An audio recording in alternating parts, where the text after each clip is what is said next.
તો આપણે અભ્યાસ કરીએ છીએ ધોરણ 12 વિષય બાયોલોજી ચેપ્ટર નંબર 15 જૈવ વિવિધતા અને સંરક્ષણ. તો આ ચેપ્ટરનો આજે આપણે ફાઇનલ પડાવ છે, છેલ્લો ટોપિક છે. જે મુખ્ય ટોપિક છે એનું નામ છે જૈવ વિવિધતાનું સંરક્ષણ. તો આ ચેપ્ટરના આગળના મુદ્દાઓમાં આપણે ભણી ગયા કે જૈવ વિવિધતા એટલે શું, જૈવ વિવિધતાના પ્રકારો એટલે શું છે, જૈવ વિવિધતા છે એની કેટલી પેટર્ન્સ એટલે કે એની ભાતો કેટલી છે, જૈવ વિવિધતાને કઈ રીતે નુકસાન થઈ શકે છે. આ બધા વિવિધ મુદ્દાઓની ચર્ચા કરીને છેલ્લે હવે આપણે ભણીશું જૈવ વિવિધતાનું સંરક્ષણ છે, કઈ રીતે કરવું જોઈએ અને કેમ કરવું જોઈએ આપણા માટે. એટલે પહેલાં શરૂઆતની અંદર આપણે આ મુદ્દાની પ્રસ્તાવના જોવાની છે, જેમાં આપણને એ વાતનું ભાન પડાવવામાં આવશે કે જુઓ, તમે આટલા બધા ફાયદા નિવસન તંત્રમાંથી, પ્રકૃતિમાંથી, તમારી આસપાસ જોવા મળતી જે જૈવિક સંપદા છે એમાંથી આટલા બધા ફાયદા મેળવો છો, બરાબર ને. પછી તમને બોલો હવે તમારે જૈવ વિવિધતાનું સંરક્ષણ કરવું જોઈએ ને, હા કે ના.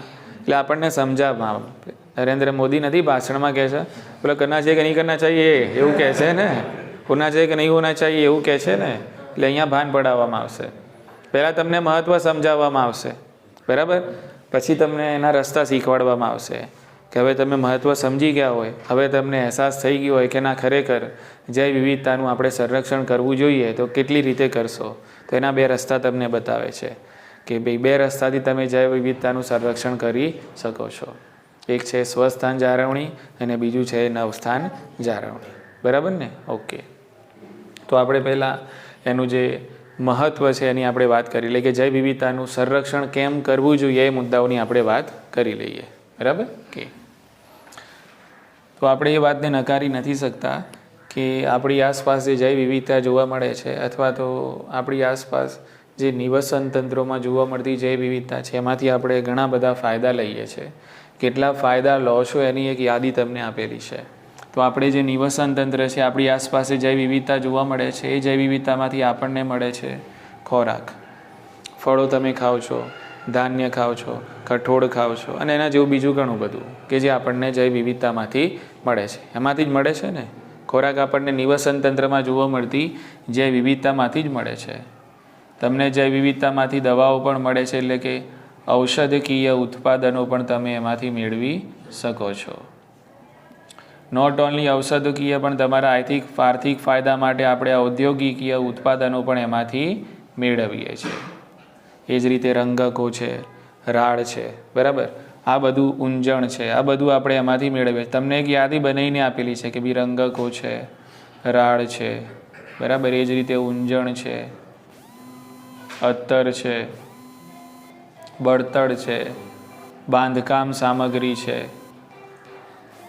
બાંધકામ સામગ્રી. તો આ બધું જ, આ બધા જ જે ફાયદા છે એ આપણને નિવસન તંત્રમાંથી મળે છે. અને આ બધાનું આપણે સામાન્ય રીતે કોઈ મૂલ્ય આપતા તો નથી, પણ ઉલટાનું આપણે આમાંથી આર્થિક ફાયદો ઉઠાવીએ છીએ. બોલો, ખ્યાલ આવે છે? ઓકે, એટલે સમજાયું તમને કે જો ભાઈ તમારું નિવસન તંત્ર, તમને જે આસપાસ જોવા મળે છે, તમને જે જૈવ વિવિધતા આસપાસ જોવા મળે છે એમાંથી આટલા બધા તમને ફાયદા મળે છે. ખોરાક તમે લો છો, ઔષધીય ઉત્પાદનો છે, ઔદ્યોગિક ઉત્પાદનો છે, રંગકો છે, રાડ છે, ઊંજળ છે, અત્તર છે, બળતણ છે, બાંધકામ સામગ્રી, આનું ઘણું બધું, બરાબર. ખનીજો ને બીજું તમને જે આવડતું એ બધું તમે આની અંદર લખી શકો છો. ટૂંકમાં આ બધી છે નિવસન તંત્રીય સેવાઓ. શું છે આ બધી? બરાબર ને. અને આ બધી સેવા આપણને નિવસન તંત્રોમાં જોવા મળતી જૈવ વિવિધતામાંથી મળે છે. તો બોલો, જૈવ વિવિધતાનું સંરક્ષણ કરવું જોઈએ કે ના કરવું જોઈએ? કરવું જોઈએ. બોલો, સમજાયું ને? ઓકે, એની દલીલો છે, બરાબર. કે ભાઈ એક સંક્ષિપ્ત દલીલ છે. તો આ જે મુદ્દાઓ છે શામાં આવશે? સંક્ષિપ્ત દલીલમાં. એટલે પહેલાં સંક્ષિપ્ત દલીલો કરીએ આપણે. નાની નાની દલીલો હોય છે ને, આપણે કોઈને આપણે સમજાવીએ તો પહેલાં નાની નાની વાતો સમજાવીએ, પછી ના માને તો મોટી મોટી વાતો સમજાવીએ, પછી ના માને તો તારી જવાબદારી છે, માનવું જ પડશે તારે. એટલે નૈતિક ફરજ પાડીએ. શું પાડીએ? ઉતરે છે મગજમાં વાત? એટલે અહીંયા પણ આપણને આ રીતે સમજાવવાની પ્રયત્ન કરે છે કે ભાઈ જૈવ વિવિધતાનું જો સંરક્ષણ કરવું જોઈએ, એના માટે પહેલાં આપણને કેવી દલીલો આપે છે? સંક્ષિપ્ત દલીલો આપે છે, નાની નાની દલીલો આપે છે. જો નાની નાની વાતોથી સમજી જા, નહીંતર પછી વ્યાપક બહુ મોટા આગળ નુકસાન આવશે, બરાબર. અને એ પણ ના સમજે તો પછી એને એમ કહેવાનું કે ભાઈ જો આપણી નૈતિક જવાબદારી તો છે જ, તું ભલે દલીલો ના સમજે, વાત માને નહીં, પણ આપણી શું છે? ફરજ તો છે જ કે ભાઈ આપણે જૈવ વિવિધતાનું સંરક્ષણ કરવું જોઈએ. તો આ બધું શામાં આવશે? સંક્ષિપ્ત દલીલોની અંદર આવે છે. ચલો એ જ રીતે તમને આગળ સમજાવવાનો પ્રયત્ન કરેલો છે કે અત્યારે હાલ વૈશ્વિક બજારની અંદર જેટલી પણ ઔષધો મળે છે એમાંથી 25% ઔષધોનો તો સીધો સ્ત્રોત ફક્ત વનસ્પતિઓ છે. કોણ છે ભાઈ? હા, માર્કેટમાં અત્યારે હાલ વિશ્વના બજારમાં જેટલી પણ દવાઓ મળે છે, દવાઓ 25% દવાઓ તો ફક્ત આપણને વનસ્પતિમાંથી જ મળે છે. ક્લિયર ને? ઓકે, તો આપણને આંકડો આપીને સમજાવવાનો પ્રયત્ન કર્યો છે. બરાબર. એ જ રીતે અત્યારે હાલ બરાબર 25,000 જેટલી વનસ્પતિની જે વિવિધ જાતિઓ છે એ જાતિઓનો આપણે ઔષધો તરીકે ઉપયોગ કરીએ છીએ. કેટલી? 25,000 જેટલી વનસ્પતિની જાતિઓનો ઔષધો તરીકે આપણે અત્યારે હાલ ઉપયોગ કરી રહ્યા છીએ. બરાબર કે હજુ તો આપણને શું સમજાવે છે કે ભાઈ ઉષ્ણકટિબંધીય જે વર્ષાવન છે, જે વર્ષા જંગલો છે, એની અંદર તો હજુ તમે લોકોએ કંઈ શોધ્યું જ નથી. હજુ તો ઘણી બધી ઔષધિકીય મહત્વ આપતી વનસ્પતિઓ હજુ ત્યાં પડેલી છે કે જેની હજુ આપણે ઓળખ કરેલી નથી, શોધખોળ કરેલી નથી. એવી ઘણી વનસ્પતિઓ છે કે તમને ઘણા બધા રોગોમાં ઔષધો તરીકે કામમાં આવી શકે છે, પણ હજુ આપણને એનું નોલેજ મળ્યું નથી. એટલે કહેવાનો મતલબ શું છે કે હજુ તમે તમારી આસપાસ રહેલી જૈવિક સંપદા છે, જે વર્ષાવનો છે, એને તમે જાળવશો તો હજુ તમને વધારે બેનિફિટ આપશે. જો તમે નહીં જાળવો તો એ ઔષધો તમને મળશે નહીં. બોલો, સમજાયું? હા કે ના? બરાબર. એનો મતલબ શું છે? એને કીધું છે આપણને કે તમારે જૈવ શોધખોળ ચાલુ રાખવાની છે. શું ચાલુ રાખવાનું છે? હા, જૈવ શોધખોળ ચાલુ રાખવાની છે. હજુ પણ તમારી ઉષ્ણકટિબંધીય જે વર્ષાવનો છે, જંગલો છે, એની અંદર તમારે રિસર્ચ ચાલુ રાખવાનું. હજુ એમાં એટલી બધી વનસ્પતિ છે કે જે તમારા નોલેજમાં છે નહીં, અને હજુ એ વનસ્પતિમાંથી ઘણા બધા રોગો સામે લડવાની દવાઓ છે તમે પ્રાપ્ત કરી શકો છો. એટલે હજુ ઢગલાબંધ બધું છે. એટલે એને એવું કીધું કે હજુ ઘણું બધું છે તમારા માટે મૂકેલું છે પ્રકૃતિ, એટલે તમે એને નુકસાન કરશો નહીં, એ તમારા ગમે ત્યારે ફાયદામાં જ આવવાનું છે. તો આ બધી થઈ સંક્ષિપ્ત દલીલો. શું થઈ? ચલો, આ સંક્ષિપ્ત દલીલોથી તમે નથી સમજતા તો આપણને આપે છે વ્યાપક દલીલો, મોટી મોટી દલીલો, કે ભાઈ હવે તમને ભાન પડવું જોઈએ કે આપણે જૈવ વિવિધતાનું સંરક્ષણ કરવું જોઈએ. બોલો, મુદ્દાની થીમ સમજી રહ્યા છો? બરાબર ને? તો આપણને હવે વ્યાપક દલીલોથી એ સમજાવવાનો પ્રયત્ન કરે છે. ઓકે, તો વ્યાપક દલીલોની અંદર આપણને ઉદાહરણ આપે છે એમેઝોનના વર્ષા જંગલોનું. કયું ઉદાહરણ આપે છે? હા, એમેઝોનના વર્ષા જંગલો. આપણે બધા કેટલાક કોન્સેપ્ટ આના વિશે જાણીએ છીએ કે ભાઈ પૃથ્વી પર સૌથી વધુ જૈવ વિવિધતા જોવા મળતો વિસ્તાર છે. પૃથ્વીના ફેફસા તરીકે એમેઝોનના વર્ષા જંગલોને આપણે ઓળખીએ છીએ. અને એ જ રીતે હમણાં જ આપણે જોયું કે ભાઈ એમેઝોનના વર્ષા જંગલોને સોયાબીનની ખેતી માટે કટ કરવામાં આવેલા છે. બરાબર કે આવી જ રીતે એક એનું મહત્ત્વ અહીંયા બતાવેલું છે કે વિશ્વની અંદર જે ઓક્સિજન પેદા થાય છે એમાંથી 20% ઓક્સિજનનો જે જથ્થો છે એ તો ફક્ત કોણ પેદા કરે છે?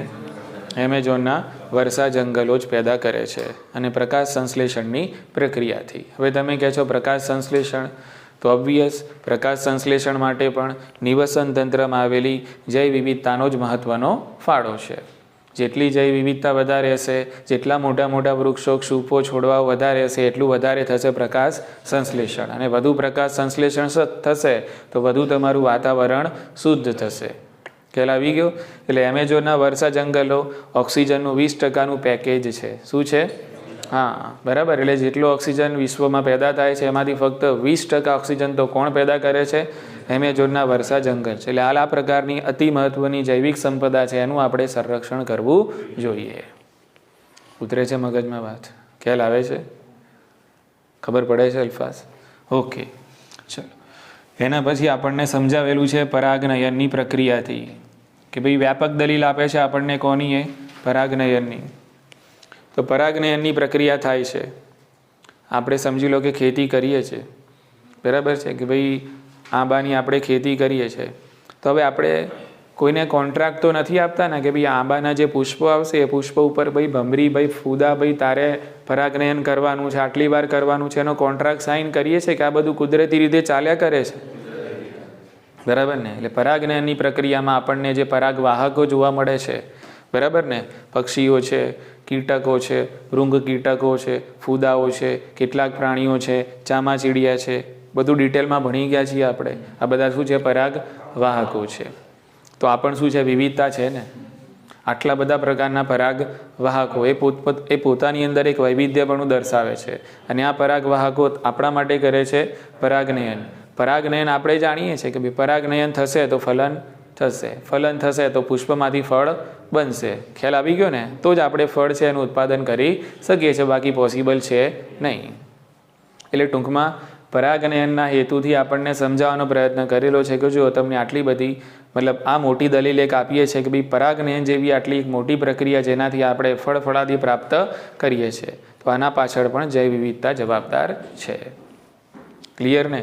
કે એના પછી તમને એક બીજી દલીલો આપીને સમજાવવાનો પ્રયત્ન કરેલો છે કે ભાઈ વસંત ઋતુની અંદર આપણે એકદમ ખીલેલા પુષ્પો જે જોઈને આમ આનંદિત થઈ જઈએ છીએ, તો એનો કોઈ ચાર્જ લીધો કોઈએ કે ભાઈ વસંત ઋતુમાં તમે ખીલેલા પુષ્પો જોયા તો લાવો પહેલાંની ટિકિટ આપો પછી જુઓ, એવું છે ના. સવારમાં બુલબુલના ગીતો આનંદમય સાંભળીને આપણે જાગીએ છીએ તો એની કોઈ ટિકિટ ખરી? બુલબુલના ગીતો એના જ કાનમાં પડે છે કે જે પૈસા આપે છે? મફત છે ને બધું. અને મફત એટલા માટે છે કે આપણે એનું મૂલ્ય આપી શકતા નથી. બરાબર ને? એ જ રીતે ત્રીજું ઉદાહરણ આપ્યું છે કે ભાઈ લાકડાના ગોળવા પર વન ભ્રમણ આપણે કરીએ, હોય છે ને લાકડાના જે ગોળવા હોય આમ પડ્યા હોય લાકડા, તેના ઉપર આપણે ખબર છે આમ ચાલવાનો પ્રયત્ન કરીએ, પાછા લપસી જઈએ. એટલે ટૂંકમાં રમત, એન્જોયમેન્ટ. પ્રકૃતિ સાથે શું કરીએ છીએ? આપણે એક રમત રમીએ છીએ, આપણું મન આમ પ્રફુલ્લિત થાય છે પ્રકૃતિમાં જઈને. તો એનું પ્રકૃતિએ ક્યારે મૂલ્ય લીધું તમારી જોડેથી? ઓકે. જો તમે જાળવો નહીં તો આ સૌંદર્યનો લાભ તમને મળશે નહીં. એટલે કહેવાનો મતલબ એમ કે ભાઈ આપણે એનું એટલે આપણે એનું સંરક્ષણ કરવું જોઈએ. ઉતરે છે મગજમાં વાત? ખ્યાલ આવી ગયો? ઓકે.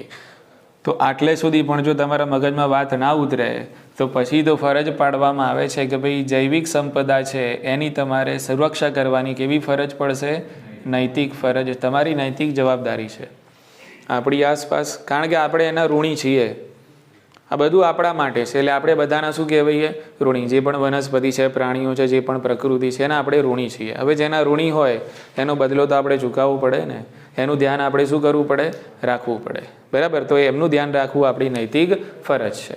હા, આપણી આસપાસ એવી ઘણી બધી વનસ્પતિ હશે કે જે આપણને અત્યારે હાલ કરંટમાં ઉપયોગમાં આવતી નથી. એવા ઘણા બધા પ્રાણીઓ હશે કે જે આપણને ઉપયોગમાં આવતા નથી. એટલે આપણે એવું નહીં વિચારવાનું કે જે વનસ્પતિ અને જે પ્રાણીઓમાંથી આપણને આર્થિક મૂલ્ય નથી મળતું એની આપણે રક્ષા કરીએ નહીં. એવું વિચારવાની કોઈ જરૂર નથી. અત્યારે હાલ આપણને એવું લાગે છે કે ભવિષ્યમાં એવું થઈ શકે કે ભાઈ ડાયરેક્ટ કે ઇનડાયરેક્ટ રીતે આપણી નહીં તો આપણી જે આવાવાળી જે વંશજો છે એના માટે પણ ઉપયોગી થઈ શકે છે.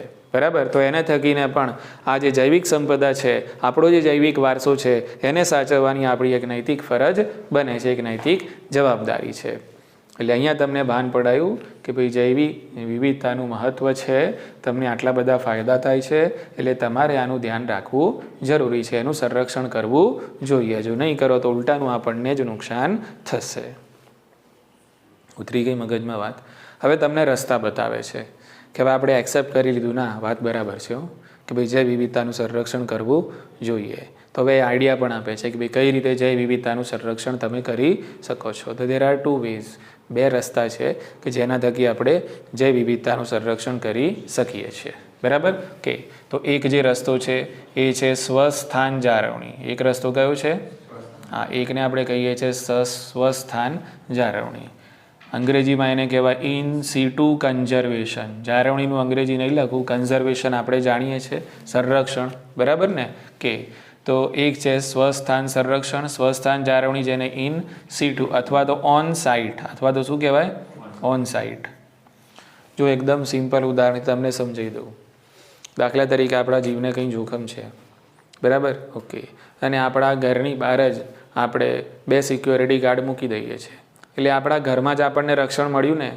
આપણું જ્યાં સ્થાન છે ત્યાં જ આપણને શું મળ્યું? તો આ એ કહેવાય સ્વસ્થાન સંરક્ષણ, સ્વસ્થાન જાળવણી. શું કહેવાય?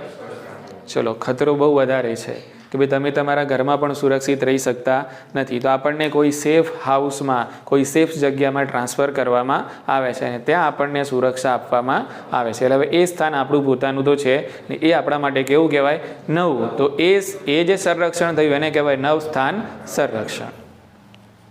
ઉતરે છે મગજમાં વાત? સમજાય છે? બરાબર ને?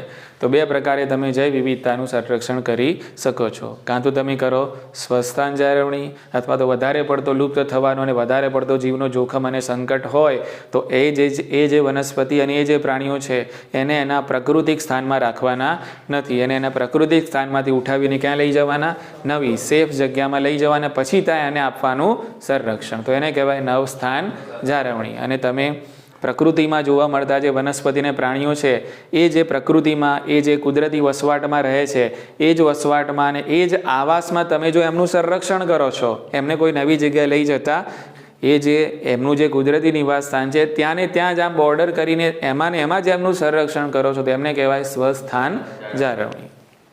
ઉતરી મગજમાં વાત? સ્વસ્થાન એટલે જે લોકો જ્યાં વસે છે ત્યાં જ એમને સંરક્ષણ કરવાનું, ત્યાં જ એમને સુરક્ષા આપવાની, એને કહેવાય સ્વસ્થાન જાળવણી. નવ સ્થાન એટલે કે ત્યાં એમને કોઈ વધારે સંકટ છે કે ભાઈ ત્યાં એમની જાળવણી થઈ શકતી નથી, વધુ સંકટ છે, જાતિઓ લુપ્ત થવાનું ભય વધારે છે, વધારે જીવનું જોખમ છે, તો ત્યાંથી ઉઠીને એમને કોઈ સેફ જગ્યાએ લઈ જાઓ અને પછી તમે એને સુરક્ષા આપો, તો એને કહેવાય નવ સ્થાન જાળવણી. સેટ થઈ ગયો મુદ્દો મગજમાં? બરાબર ને? ઓકે. તો એમાં એક તમને આપેલું છે કયું? સ્વસ્થાન જાળવણી. તો એમાં 2-3 વાતો આપણે આમાં સમજવાની છે કે ભાઈ સ્વસ્થાન જાળવણી એટલે શું, અને કેટલાક ઉદાહરણથી આપણે આ મુદ્દો સમજવાનો પ્રયત્ન કરીશું. ચલો, સ્વસ્થાન જાળવણી શું છે હવે હું નહીં કહું, મગજમાં ક્લિયર છે ને કે ભાઈ સ્વસ્થાન જાળવણી આને કહેવાય છે. હવે સ્વસ્થાન જાળવણી કરો કે નવસ્થાન જાળવણી કરો, જૈવ વિવિધતાનું સંરક્ષણ કરવું એ દરેક રાષ્ટ્રની નૈતિક જવાબદારી છે. એવું નહીં કે ભાઈ કેટલાક રાષ્ટ્રો એવું કે ભાઈ ના અમારે તો કંઈ કામ છે નહીં, અમે તો મોડર્ન ટેકનોલોજીમાં બહુ આગળ છીએ, અમારે તો કોઈ જૈવ વિવિધતાની જરૂર પડવાની નથી. કેટલાક દેશો એવું પણ માને છે, કેટલાક દેશોની મેન્ટાલિટી એવી છે કે ભાઈ ના અમારે તો શું કરવું છે, અમે તો ટેકનોલોજીમાં બહુ આગળ છીએ, અમારે તો કંઈ જૈવ વિવિધતાની જરૂર પડવાની નથી, એટલે અમે તો જૈવ વિવિધતાને જાળવવામાં કેમ અમારા પોતાના પૈસાનો ખર્ચો કરીએ. બોલો, સમજાવ્યું કે નહીં? અમારે જૈવ વિવિધતા જાળવવી નથી. કેટલાકની માનસિકતા એવી પણ છે, કેટલાક રાષ્ટ્રોની, પણ તો એવું હોવું જોઈએ નહીં. ક્યારેક ને ક્યારેક જૈવ વિવિધતા છે એ ગોળ ફરીને ચક્ર આપણી પાસે આવતું હોય છે, એટલે દરેક રાષ્ટ્રની જવાબદારી છે કે તેઓ જૈવ વિવિધતાનું સંરક્ષણ કરે. ઓકે. હવે આ મુદ્દાની અંદર આગળ આપણને આવતા સમજાવે છે એક મુદ્દો સમજાવેલો છે એને સ્થાનિકતા. એક મુદ્દો શું સમજાવેલો છે? સ્થાનિકતા. યાદ રાખજો, આ સ્થાનિકતા એટલે શું? તો સ્થાનિકતા એટલે કે ચોક્કસ જાતિના સજીવો એ કોઈ ચોક્કસ વિસ્તારમાં જ જોવા મળે. એ સજીવો તમને એ જાતિના સજીવો, પક્ષીઓ હોય કે વનસ્પતિઓ XYZ જે પણ હોય, જે તે સજીવો છે એ ચોક્કસ એરિયા, ચોક્કસ વિસ્તારમાંથી બીજી કોઈ જગ્યાએ તમને ક્યારેય જોવા મળે નહીં. સમજાયું ને? ખ્યાલ આવે છે? હા કે ના? કોઈ એક ચોક્કસ જાતિ હોય, વિશિષ્ટ જાતિઓ કે જે ચોક્કસ વિસ્તારમાં જ હોય, એ તમને દુનિયામાં બીજે ક્યાંય ના જોવા મળે. બરાબર છે? તો આ જે લાક્ષણિકતા છે એને શું કહેવાય? સ્થાનિકતા કહેવાય. ઉતરે છે મગજમાં વાત? કોઈ ચોક્કસ જાતિઓ કોઈ ચોક્કસ વિસ્તારમાં જ જોવા મળે છે ને દુનિયામાં બીજે ક્યાંય જોવા મળતી નથી. બરાબર છે? તો એને એ સજીવની શું કહેવાશે? સ્થાનિકતા કહેવાશે. ઉતરે છે મગજમાં વાત? સમજાયું ને? ઓકે. તો આવા સ્થાનિકતા ધરાવતા જે પ્રદેશો છે વિશ્વની અંદર ઘણા બધા છે. બરાબર? કે જેમાં વધુ પ્રમાણમાં જૈવ વિવિધતા પણ રહેલી છે, જ્યાં શું જોવા મળે છે તમને? સ્થાનિકતા. એટલે ત્યાં એવા સજીવો છે કે જે વધુ પ્રમાણમાં પણ છે, ત્યાં જાતિ વિવિધતા પણ વધારે છે, પ્લસ એ ચોક્કસ વિસ્તારમાં જ જોવા મળે છે કે જ્યાં બીજે ક્યાંય એ લોકો જોવા મળતા નથી. બરાબર છે? તો આવા જે પ્રદેશો છે એને કહેવાય ધ્યાન ખેંચતા પ્રદેશો. કયા પ્રદેશો કહીશું આપણે એને? હા, એને કહીશું આપણે ધ્યાન ખેંચતા પ્રદેશો. બોલો, ઉતરે છે મગજમાં વાત? બરાબર ને? અંગ્રેજીમાં આને કહેવાય હોટ સ્પોટ્સ. શું કહેવાય આને? Hot spots. એટલે કે ધ્યાન ખેંચતા પ્રદેશો. તો આવા ધ્યાન ખેંચતા પ્રદેશો એ પ્રદેશો છે કે જ્યાં આપણને શું જોવા મળે છે? સ્થાનિકતા જોવા મળે છે. બરાબર? ત્યાં એવા સજીવો જોવા મળે છે કે જ્યાં જૈવ વિવિધતા ભારોભાર રહેલી છે અને એ સજીવો ક્યાંય બીજા પ્રદેશોમાં જોવા મળતા નથી. બરાબર? ઓકે. તો આપણે જોઈએ કે આપણે આવા જે પ્રદેશો છે એને ધ્યાનમાં લેવા જોઈએ. આવા પ્રદેશો આપણે પૃથ્વી પર શોધવા જોઈએ કે આવા હોટસ્પોટ ક્યાં ક્યાં આવેલા છે, અને શોધીશું તો એની રક્ષા કરી શકીશું. આજે આપણે શોધીએ છીએ કે ભાઈ આ હોટસ્પોટ છે, આટલો વિસ્તાર, આ જાતિઓ બીજે ક્યાંય નથી જોવા મળતી, એટલે આ જાતિઓને લુપ્ત થવાની સંભાવના સૌથી વધારે છે, એટલે એ જાતિના એ જે હોટસ્પોટ છે એને આપણે રક્ષણ આપવું જોઈએ. રક્ષણ આપશું તો એ જાતિઓ લાંબા સમય સુધી સચવાઈ રહેશે. ઉતરે છે મગજમાં વાત? તો આવા હોટસ્પોટ તમે શોધવા નીકળ્યા તો શરૂઆતમાં તમને આવા હોટસ્પોટની સંખ્યા જોવા મળી 25. કેટલી જોવા મળી? હા, પછી તમે થોડી શોધખોળ વધારી તો અત્યારે હાલ બીજા 9 એડ થઈ ગયા, એટલે ટોટલ હોટસ્પોટની સંખ્યા હાલની તારીખમાં કેટલી છે? 34 છે. એટલે એક આંકડો યાદ રાખવાનો છે કે ભાઈ હોટસ્પોટ્સ ધ્યાન ખેંચતા પ્રદેશો, એમની સંખ્યા શરૂઆતમાં કેટલી હતી? 25. પછીથી કેટલા એડ થયા? 9. અત્યારે હાલ કેટલી છે? ટોટલ 34 છે.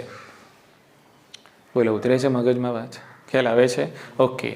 તો આ પ્રકારના હોટસ્પોટની તમે લોકોએ ઓળખ કરી, અને આ જે 34 છે એમાંથી 3 હોટસ્પોટ છે, બરાબર, એ તો ભારતની આસપાસ જોવા મળતી જે જૈવ વિવિધતા છે એના પ્રદેશોને સમાવેશિત કરે છે.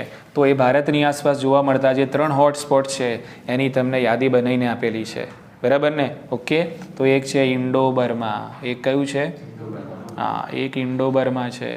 પછી એક છે પશ્ચિમ ઘાટ શ્રીલંકા. કયું છે? હા, પશ્ચિમ ઘાટ અને શ્રીલંકા. એ આખું એક નામ યાદ રાખવાનું. પશ્ચિમ ઘાટ અલ્પવિરામ શ્રીલંકા એવું નહીં, પશ્ચિમ ઘાટ અને શ્રીલંકા એવી રીતે. પછી ઇન્ડો બર્મા એક, અને ત્રીજું તમને આપેલું છે હિમાલય, બરાબર. તો આ ત્રણ જે છે હોટસ્પોટ્સ છે. શું છે આ? હા, ઇન્ડો બર્મા, પશ્ચિમ ઘાટ અને શ્રીલંકા અને હિમાલય, આ હોટસ્પોટ્સ છે. અને આ હોટસ્પોટ્સ આપણા ભારતની આસપાસ જોવા મળે છે, અને એટલા માટે જ આપણા ભારતની જૈવ વિવિધતા વધારે છે. આ એવા વિસ્તારો છે કે જ્યાં જૈવ વિવિધતાનું પ્રમાણ વધારે છે. આ એવા આવાસો છે કે જ્યાં જૈવ વિવિધતાનું પ્રમાણ વધારે છે. ઉતરી મગજમાં વાત?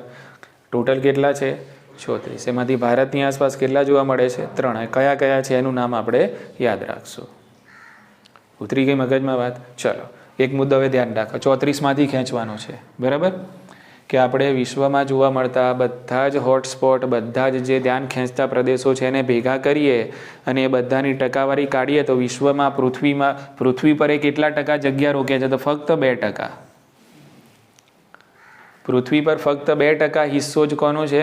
હોટસ્પોટનો છે. આ 34 હશે હોટસ્પોટ બધા અલગ અલગ પ્રદેશોમાં દુનિયામાં, બધાને ભેગા કરી દો તો ખાલી પૃથ્વીની કેટલી જગ્યા રોકે? ફક્ત 2% જ જગ્યા રોકે. જે રીતે આપણે આગળ જોયું ને કે ભારત પૃથ્વીનો કેટલા ટકા હિસ્સો રોકે છે? જમીનનો 2.4%, પણ વિવિધતા કેટલી છે? 8.1%. ખ્યાલ આવી ગયો ને? ઓકે. તો વિવિધતા કેમ છે અહીંયા વધારે? તો એના માટે જવાબદાર છે હોટસ્પોટ, કે અહીંયા આવા પ્રદેશો છે કે જ્યાં જૈવ વિવિધતાનું પ્રમાણ વધારે છે. ઉતરે છે મગજમાં વાત? ખ્યાલ આવી ગયો કે? તો બધા હોટસ્પોટને તમે ભેગા કરશો તો ફક્ત 2% જ બધું ભેગું થઈને પૃથ્વીના ફક્ત કેટલો વિસ્તાર રોકશે? 2% જ વિસ્તાર રોકે છે. પણ વિસ્તાર ઓછો છે પણ જૈવ વિવિધતા વધારે છે. એટલા માટે આપણે આનું રક્ષણ કરવું જોઈએ. ઉતરી મગજમાં વાત? હા. અને આપણે આનું રક્ષણ કર્યું તો આપણે કેટલી હોટસ્પોટમાંથી કેટલી જાતિઓ લુપ્ત થવાનો દર કેટલો ઘટાડી શક્યા છીએ? તો 30% ઘટાડી શક્યા છીએ. કેટલો ટકા દર? યાદ રાખજો. આપણને એવું ભાન થયું કે ના, આપણે જૈવ વિવિધતાનું સંરક્ષણ કરવું જોઈએ, અને તમે સંરક્ષણ કર્યું આવા વિસ્તારોનું, આવા હોટસ્પોટનું આપણે સંરક્ષણ કર્યું તો જાતિઓનો લુપ્ત થવાનો દર છે કેટલો ઘટાડી શક્યા? 30% ઘટાડી શક્યા. ખ્યાલ આવી ગયો? જો તમે સંરક્ષણ ના કર્યું હોત તો આ દર આપણે ઘટાડી શકતા નહીં. ઉતરે છે મગજમાં વાત? બરાબર? ઓકે. ચાલો, એના પછી આપણને સ્વસ્થાન જે જાળવણી છે એની અંદર સમજાવવાનો પ્રયત્ન કરેલો છે કે ભાઈ આપણા ભારતની અંદર અદ્વિતીય જૈવ વિવિધતા અને સમૃદ્ધિ ધરાવતા જે પ્રદેશો છે એને અલગ અલગ શીર્ષકથી નવાજવામાં આવેલા છે. કેટલાકને આપણે રાષ્ટ્રીય ઉદ્યાનો કહીએ છીએ, કેટલાકને આપણે વન્યજીવ અભયારણ્ય કહીએ છીએ, કેટલાકને આપણે જૈવ આરક્ષિત પ્રદેશો તરીકે ઓળખવામાં આવે છે. આ 3 વસ્તુ છે ભારતની અંદર. જૈવ અદ્વિતીય, જૈવ સમૃદ્ધિ અને જૈવ વિવિધતા ધરાવતા જે વિસ્તારો છે એને આપણે અલગ અલગ આ રીતે ક્લાસમાં વહેંચેલા છે, બરાબર? ઓકે. એકને આપણે કહીએ છીએ જૈવ આરક્ષિત પ્રદેશો. શું કહીશું આપણે એને? હા, જૈવ આરક્ષિત પ્રદેશો અથવા જૈવ આરક્ષિત વિસ્તારો. બાયોસ્ફિયર રિઝર્વ અંગ્રેજીમાં કહેવાય, બાયોસ્ફિયર રિઝર્વ, બરાબર? ઓકે. રાષ્ટ્રીય ઉદ્યાનો અને એ જ રીતે વન્યજીવ અભયારણ્યો.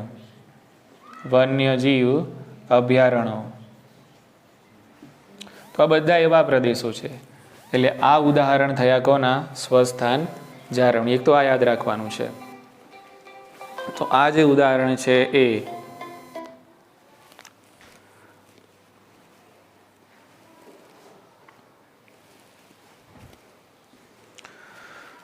તો આ ઉદાહરણ આપણને જે જોવા મળે છે એ શાના છે? સ્વસ્થાન જાળવણી. એટલે આવું પૂછાય છે કે ભાઈ જૈવ આરક્ષિત પ્રદેશો શામાં આવે? સ્વસ્થાનમાં આવે કે નવસ્થાનમાં આવે? એવી રીતે તો આ શામાં આવશે? સ્વસ્થાન. રાષ્ટ્રીય ઉદ્યાનો સ્વસ્થાન, વન્યજીવ અભયારણ્યો સ્વસ્થાન. આમાં એવું જ હોય છે ને, આ વિસ્તારોમાં જોવા મળતા જે પ્રાણીઓને જે વનસ્પતિ હશે બરાબર, એ અસલમાં ત્યાં જ જોવા મળે છે અને એની આસપાસ જ આપણે એને શું આપીએ છીએ? રક્ષણ આપીએ છીએ. ખ્યાલ આવી ગયો? પછી એની સંખ્યા આપેલી છે, સંખ્યા યાદ રાખવાની છે કે ભાઈ જૈવ આરક્ષિત પ્રદેશોની સંખ્યા તમને કંઈક 14 આપેલી છે, રાષ્ટ્રીય ઉદ્યાનો 90 છે અને વન્યજીવ અભયારણ્યો 448 છે. તો એક આંકડો આપણે યાદ રાખી લઈશું કે ભાઈ કેટલું જોવા મળે છે. તો જૈવ આરક્ષિત પ્રદેશો 14 છે, ઉદ્યાનો 90 છે, વન્યજીવ અભયારણ્યો 448 છે. આટલી ખબર પડી ગઈ. ઓકે, ચલો. એ જ રીતે ઘણી વનસ્પતિ હોય કે જે ઘણા પ્રાણી હોય અથવા તો કોઈ એવો પ્રદેશ હોય તો પહેલાંની જે સંસ્કૃતિ હતી, પહેલાંની જે સંસ્કૃતિઓ બરાબર, એ પહેલાંની સંસ્કૃતિઓમાં એવું હતું કે એ જ્યાં રહેતા હોય ને એમાંથી કેટલોક જે પ્રદેશ હોય ને બરાબર, એ ધાર્મિક આસ્થા હેતુસર છોડી દેવામાં આવે. એટલે એ વિસ્તારને આપણે કહીએ છીએ પવિત્ર ઉપવનો. શું કહેવાય એને? ઓકે, તો અહીંયા એક આ મુદ્દો બને છે પવિત્ર ઉપવનનો. પવિત્ર ઉપવનનો આ એક મુદ્દો બને છે. સમજાય છે? બોલો હા કે ના? પવિત્ર ઉપવનો.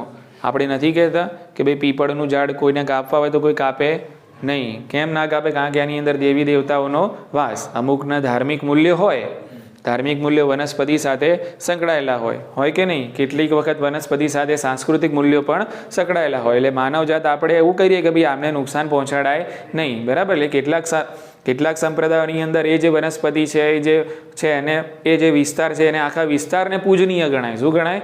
કે આખો એરિયા પૂજનીય છે. આખા એરિયાનું શું છે? ધાર્મિક મહત્વ છે. એટલે એ એરિયાની અંદર જોવા મળતી જેટલી પણ વનસ્પતિ, જેટલા પણ પ્રાણીઓ હોય એમના માટે બની જાય પૂજનીય બરાબર. એટલે એને નુકસાન પહોંચાડાય નહીં. એટલે આ જે વિસ્તાર બન્યો બરાબર એને કહેવાય પવિત્ર ઉપવનો. ઉતરી મગજમાં વાત? ખ્યાલ આવી ગયો ને? ઓકે, તો આવા પવિત્ર ઉપવનો પણ એક પ્રકારે ટૂંકમાં સમજી લો કે આ પવિત્ર ઉપવન, આ એક એરિયા સમજી લો કે આખી આ એક વસ્તી છે, આ એક મોટો પ્રદેશ છે અને એક વસ્તી એક એરિયા છોડી દીધો કે ભાઈ આટલો જંગલ પ્રદેશ આ મારું કહેવાય છે પવિત્ર. એટલે આમાં કોઈ છેડછાડ કરશે અને કોઈ જો કરશે તો અમે બરાબર, કોઈ જો કરશે તો અમે એની સામે એની રક્ષા કરીશું. એટલે ઓટોમેટિકલી પવિત્ર ઉપવનો રક્ષાઈ તો ગયા ને. ઓટોમેટિકલી પવિત્ર ઉપવનોની શું થઈ ગઈ? રક્ષા. એની આસપાસ વસતા જે વ્યક્તિઓ છે એની શું કરશે?